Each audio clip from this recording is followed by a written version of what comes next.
மணிகண்டன் உடம்பில் உள்ள விஷத்தை தன் கழுத்தில் உள்ள சர்பத்தை கொண்டு உறிஞ்சி எடுத்து பூரண குணமாக்கினான்.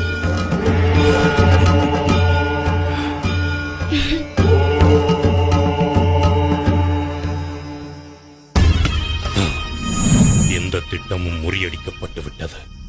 நான் வேறு ஒரு திட்டத்தை யோசிக்கிறேன்.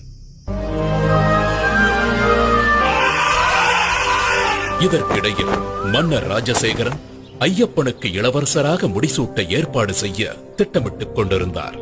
ஆன்றோர் பெருமக்களே, நான் ஓய்வு பெறும் காலம் நெருங்கிவிட்டது என்பது தாங்கள் அனைவரும் அறிந்த ஒன்றே. ஆகவே மணிகண்டனுக்கு பட்டத்து இளவரசராக முடிசூட்ட ஏற்பாடு செய்திருக்கிறேன். அப்பொழுதுதான் சிறிது காலத்திற்கு பிறகு அவர் மன்னராக அரியணை ஏற ஏதுவாக இருக்கும்.